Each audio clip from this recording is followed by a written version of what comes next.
స్థలాన్ని చూడమని ఏర్పాటు చేయగా రెవరెండ్ ఎస్ పాల్ గారు, రెవరెండ్ మహిమారావు గారు, రెవరెండ్ భాగ్యరాజ్ గారు, రెవరెండ్ మహిమరాజు గారు, రెవరెండ్ మిల్కీ సెదక్ గారు, రెవరెండ్ శేఖర్ బాబు గారు, రెవరెండ్ జాన్ బాబు గారు, రెవరెండ్ శాంసన్ గారు మాస్టర్స్ ఫెలోషిప్ ప్రెసిడెంట్ గా, అలాగే స్థానికులు కోటేశ్వరరావు గారు, స్థానికులు గోపి గారు ఈ స్థలం విషయంలో వారు పని చేశారు. వారికి దేవుడు మెండైనటువంటి దీవెనలు దేవుడు మెండుగా కొమ్మరింప చేయును కాక. వారు మీకు చూపిస్తారు కొద్దిసేపట్లో.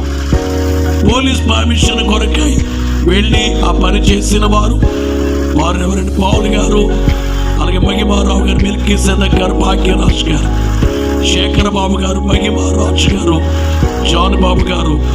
ఈ జోన్ వారందరూ కూడా వారి పోలీస్ పర్మిషన్కి సొమ్ము కట్టి 10,000 వరకు ఖర్చు పెట్టి వారందరూ కలిసి ఆ యొక్క పోలీస్ పర్మిషన్ తీసుకోవటం జరిగింది. స్థలము యొక్క యజమాని గారు చౌదరి గారు, పెదబాబు గారు అంటారు. ఈ స్థలము పెదబాబు గారిది. వారిని అడగ్గా ప్రేమతో అంగీకరించారు. ఈ స్థలానికి 1 రూపాయి తీసుకోకుండా కొన్ని చోట్ల రెంట్ తీసుకుంటారు.